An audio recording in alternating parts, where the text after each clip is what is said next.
रूपरेखा तय करने में महती भूमिका निभाते हुए हमारे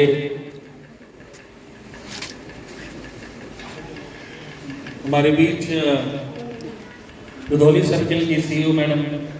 स्वर्णिमा सिंह मैडम का आगमन हुआ है। एक बार जोरदार तालियों से मैं आपका स्वागत करूँगा।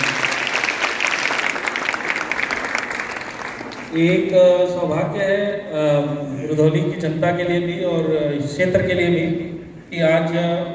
पुलिस पब्लिक के बीच की जो दूरियां कम हुई हैं, आज जो हमारे बीच एक सामंजस्य स्थापित हो रहा है कि जहाँ पे हम पहले एक समय था कि जब लोग अपनी बात करने से डरते थे, वहीं पे आज ये समय है कि पूरे जिले में जहाँ 18-19 थाने हैं, पुलिस स्टेशन हैं, उसमें आपके रुधौली क्षेत्र के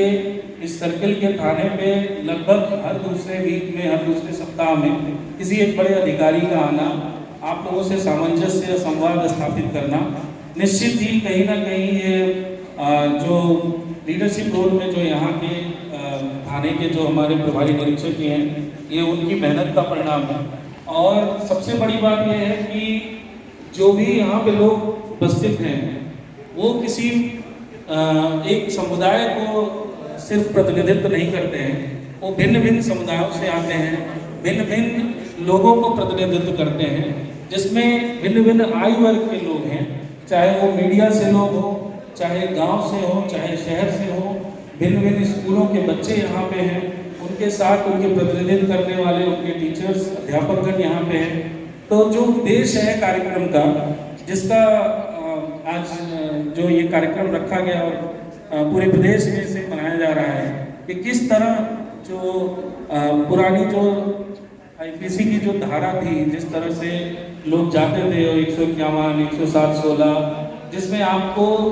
कई बार क्या होता है कि बहुत सारी चीज़ें ना जानने की वजह से भी आप प्रताड़ित हो जाते हैं, आप शिकार हो जाते हैं।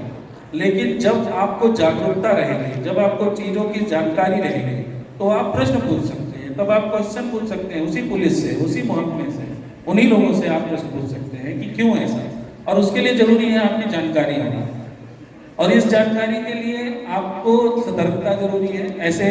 ऐसे छोटे मोटे अभियान जरूरी है, इस तरह के कार्यक्रम जरूरी है कि जब आपको इसके बारे में पता चले कि असल में जो बदलाव हो रहे हैं, वो बदलाव किस स्तर पे हो रहे हैं, बदलाव का कारण क्या है और क्यों किए जा रहे हैं। तो आज जो ये कार्यक्रम है, जिसमें हमारे बीच एडीएम सर, एडिशनल सर और भी लोगों के आने की संभावना है, जिसके तहत मैम आ चुकी हैं, जिसमें हम जो बहुत सारी ऐसी पुरानी धाराएं थी आईपीसी की, जिसको बदल के बीएनएस में पहले जो भारतीय दंड संहिता थी, उसको बदल करके अब भारतीय न्याय संहिता जो किया गया, उसमें क्या आमूल परिवर्तन हुए हैं, जिसको जुलाई 2024 में लागू किया गया है। इसके तहत हम कुछ जानकारी साझा करेंगे, बच्चों के द्वारा कुछ कार्यक्रम होंगे, जिसमें नुक्कड़ नाटक आदि का भी आपको अवलोकन कराया जाएगा। और उसके साथ ही साथ जो हमारे यहाँ आए हुए महानुभाव हैं, महनीय लोग हैं, हम उनको भी ये मौका देंगे कि आप भी जो हमारे आगंतुकगण हैं, उनसे भी कुछ वाद विवाद प्रश्नोत्तरी के द्वारा आप भी अपने अंदर की जागरूकता, अपने अंदर की कुछ क्यूरियोसिटी जो आपको जानने की इच्छा है, वो आप उनसे जान सकते हैं। ज़रूरत है ऐसे सम्मेलनों की, ज़रूरत है जब हम जागरूक होंगे तब हम प्रश्न पूछने के स्तर पे होंगे। और ये बहुत बड़ा एक मैं कहूँगा कि कहीं ना कहीं हमारे रुधौली प्रभारी निरीक्षक सर्किल हेड मैम का, इन लोगों का कहीं ना कहीं बहुत बड़ा योगदान है कि पूरे जिले में आप बस्ती को अक्सर करके, बस्ती में रुधौली को ये मौका देते हैं कि रुधौली की जनता इससे लाभान्वित हो सके। और हम सब बहुत बहुत धन्यवाद अर्पित करते हैं। और मैं धन्यवाद देना चाहूँगा कि आपने इस स्तर के कार्यक्रम को यहाँ पे किया, और हमारे सभी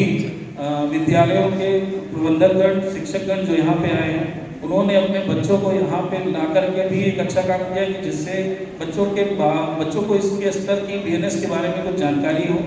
और वो भी जागरूक बन सके, क्योंकि आने वाले भारत की उम्मीद है। तो ये एक अच्छा अवसर है कि हम सब यहाँ पे एक साथ, जिसे हम कहते हैं सामूहिक और सामुदायिक प्रयास, तो सामुदायिक प्रयास के द्वारा एक दूसरे को जानना, समझना और सुनना, क्योंकि बच्चों के लिए, आप लोगों के लिए भी जानकारी इसलिए ज़रूरी है क्योंकि बहुत सारे आप में से बच्चे, जहाँ तक मुझे जानकारी है कि गांव को बिलोंग करते होंगे। गांव में बहुत सारे लोग ऐसे होते होंगे जिन्हें शायद न्याय के बारे में, न्याय संहिता के बारे में, कानूनों के बारे में उतनी अच्छे से जानकारी नहीं होती। ये आपका कर्तव्य है, ये आपका कार्य है कि ऐसे लोगों को आप जाइए, आप बताइए, आप हमारे चेंज एजेंट हैं, आप हमारे ब्रांड एम्बेसडर हैं, आप जाइए ये चीज़ें बताइए। जहाँ तक रही बात इसको जानने के बाद न्याय मिलने की, ये भी मैं प्रश्न उठाना चाहूँगा इस मंच के माध्यम से कि सरकार को इस तरह की जो कार्यप्रणाली है उसमें और ज़्यादा परिवर्तन करते हुए और ज़्यादा नए स्तर पे सुधार करते हुए न्याय दिलाने की जो प्रक्रिया है उसको भी और तेजी लाने की काम करना चाहिए, जिससे कि आम जनता को कम समय में उसे न्याय के लिए भटकना ना पड़े, कम समय में उसे न्याय मिले। वो भी एक बहुत बड़ा परिवर्तन होने की आवश्यकता है आज के इस परिवेश में, और जिसके लिए कहीं ना कहीं निश्चित ही है कि जो उसके लिए सिस्टम बना होगा कार्य कर रहा होगा, लेकिन वो भी आज की इस देश की ज़रूरत है। और मैं चाहूँगा कि हमारे बीच सीओ मैम आ चुकी है और हमारे जो आज के मंच को आगे ले जा रहे हैं हमारे बड़े भाई श्री विजय तिवारी जी, आपका भी बहुत बहुत धन्यवाद। ये आप बहुत बेहतरीन तरीके से पूरे इस कार्यक्रम की दशा दिशा तय कर रहे हैं। मैं एक बार चाहूँगा कि आए हुए सभी आगंतुकों के लिए एक बार जोरदार तालियों से धन्यवाद करें और विजय तिवारी भैया से अनुरोध है कि वो आएँ और इस कार्यक्रम को आगे बढ़ाएं। हमारे बीच हमारे मित्र और BRC स्कूल के प्रबंधक जी भी आ चुके हैं। मैं चाहूँगा आप आगे आए, अपना स्थान ग्रहण करें। बहुत बहुत धन्यवाद। एक बार इनके लिए भी जोरदार तालियां हैं। धन्यवाद।